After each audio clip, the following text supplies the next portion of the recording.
So in superficial fascia, we already discussed about superficial fascia. It has two layers, that is superior fatty layer and deep membranous layer.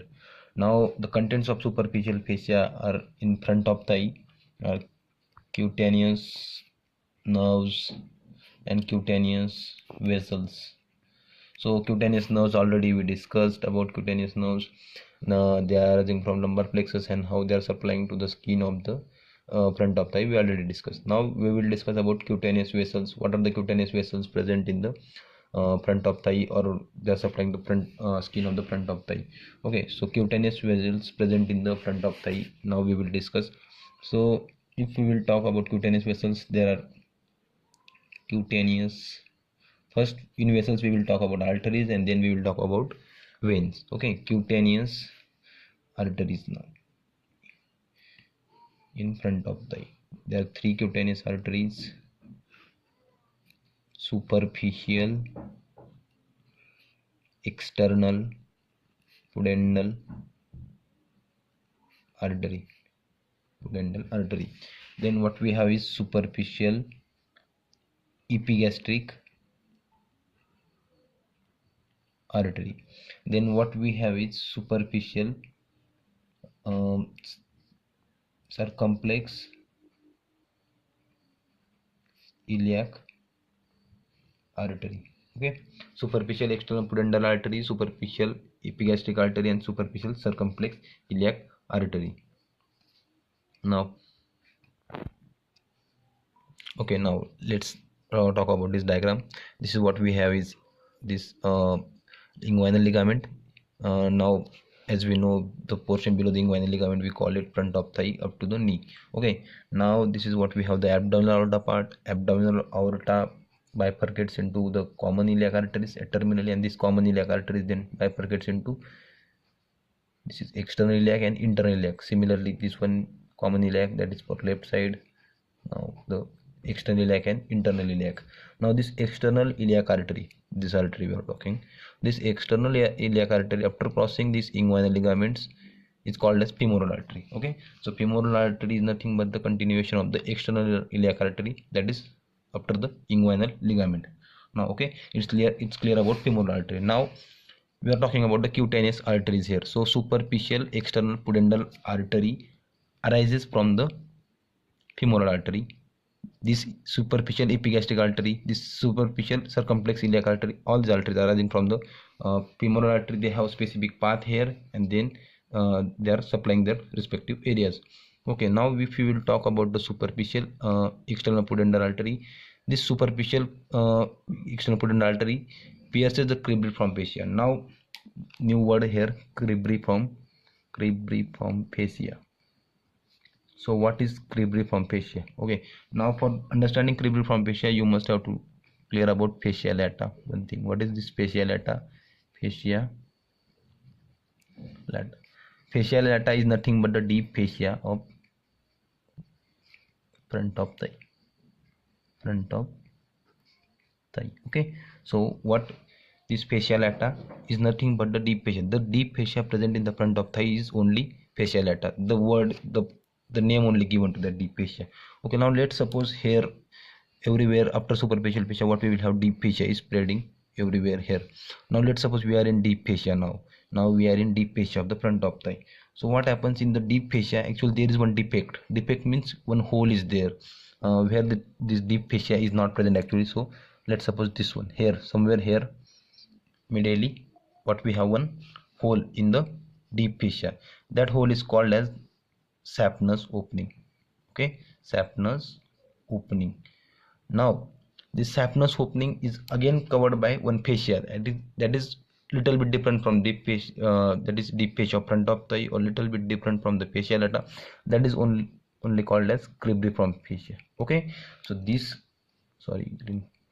the green structure is called as cribriform fascia. So this is what we have, cribriform fascia. Cribriform fascia is nothing but the deep fascia present or covering the saphenous opening. It is covering the saphenous opening. Now we are talking about this external pudendal artery. Okay, now this external pudendal artery is a superficial artery. After arising from the femoral artery, it pierces the cribriform fascia, then runs medially in front of the spermatic cord.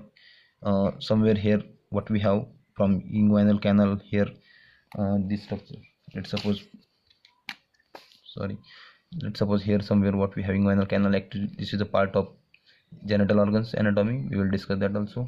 This is what we have, let's suppose spermatic cord. Okay, so that is actually this spermatic cord is present in inguinal canal, present here. Okay, now this superficial external pudendal artery runs after arising from femoral artery, it pierces the cribriform fascia, then enters into deep fascia, deep to deep fascia, then it runs medially and in front of the spermatic cord, and in front of the spermatic cord, and here what we will have is external genital organs, and then here what we will have left thigh, so it will supply the external genital organs here. So this is the root of external pudendal artery. So for superficial external pudendal artery, you have to remember the origin femoral artery.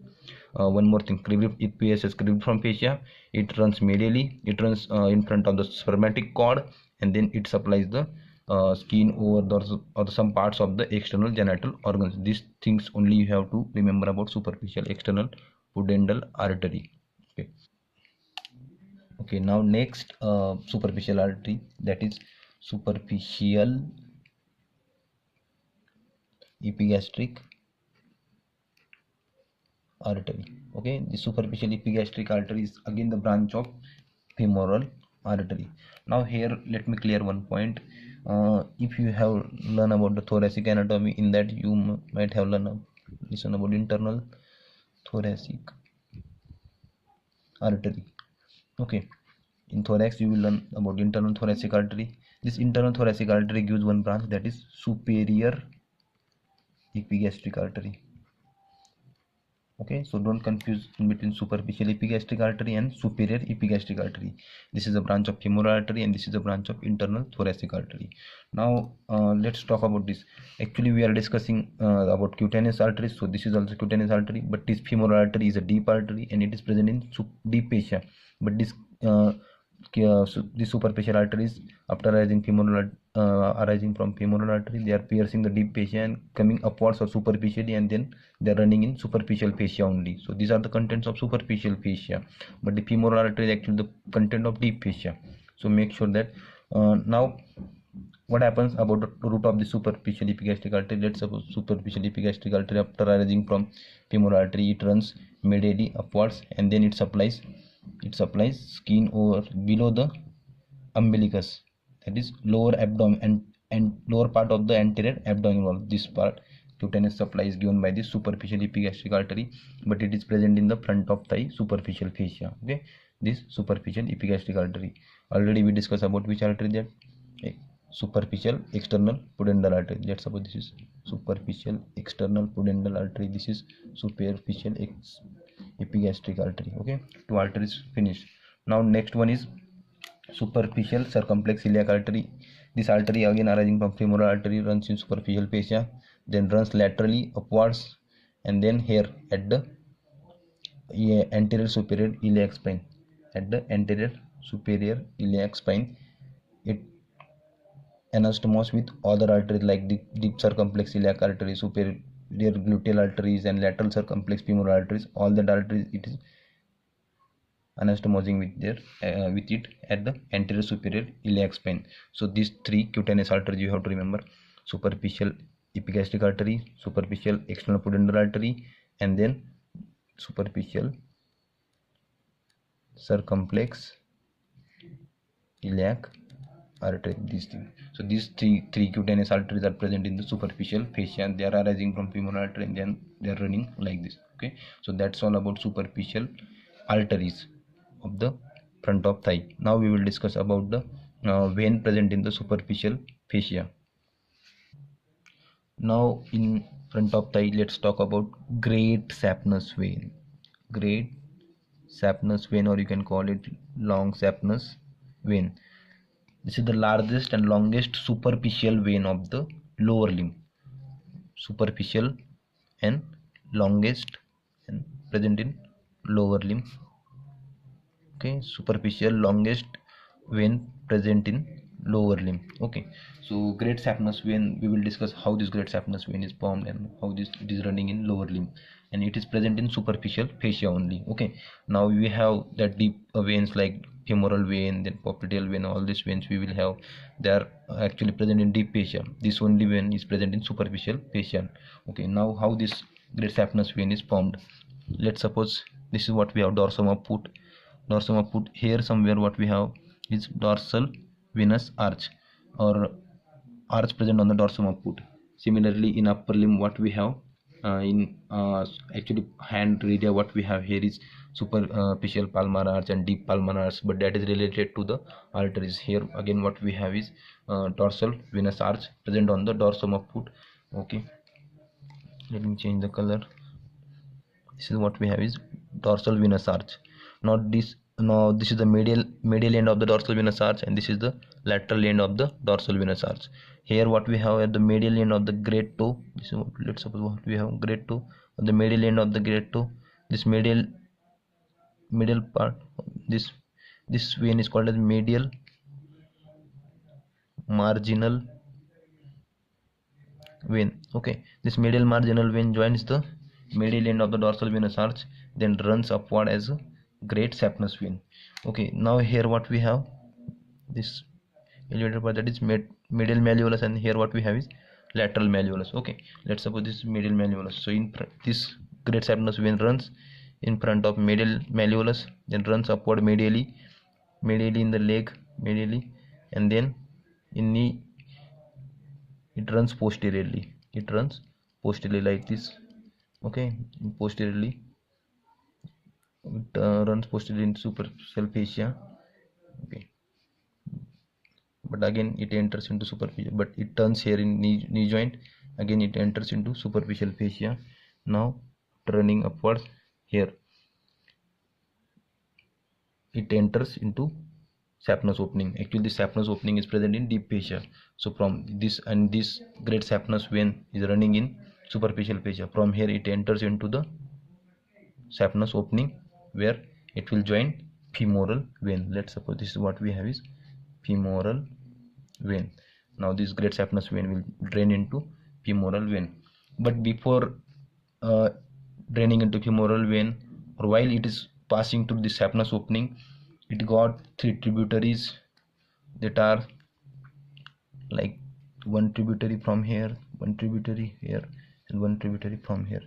These are nothing but the same as that arteries already we discussed, that is superficial epigastric artery. This will be superficial epigastric vein. Superficial epigastric vein, this will be superficial circumflex iliac vein. Superficial circumflex iliac vein, same. This will be superficial external pudendal vein. Superficial external pudendal vein, these tributaries will join this great saphenous vein, and then in turn they will drain into the femoral vein. So that's what about great saphenous vein. Now one more thing, that is perforating veins. What are perforating veins? Perforating veins, let's suppose what this is what we have is deep vein, and this is what we have in superficial vein. Superficial vein means which is present in superficial fascia, and this means which is present in deep fascia. They are actually joined by some veins, they are called as perforating veins. So this one, the perforating veins are present between various deep veins in the lower limb, and this great saphenous vein at specific levels that we will discuss. Now again about the one more thing, clinical point here, this great saphenous vein have 10 to 15 walls are present in veins. Whenever this wall will get fail or any deformity in the walls, that will lead to varicose veins. This is a clinical point here, varicose veins. So 10 to 15 walls are present, this thing you have to remember. So that was about the superficial vessels present in front of thigh. Okay, now about superficial inguinal lymph nodes. What about superficial inguinal lymph nodes? In the superficial fascia of front of thigh, in the upper part or inguinal part, there are three groups of lymph nodes present. They are arranged in T-shaped manner. You can see they are arranged in T-shaped manner. So three groups: upper lateral group, upper medial group, and lower vertical group. So just remember T-shaped arrangement here, three groups. Then remember this lower vertical group drains from the whole of the upper limb here. This upper middle group drains the limb from the middle side or from the external genitals or from the perineum part, and this upper lateral group will drain limb from the anterior abdominal wall, that is from upside it will drain into the this upper lateral group. So that was for the superficial inguinal lymph nodes. Now that's all for up to here about superficial fascia. After that we will discuss about the deep fascia, front of the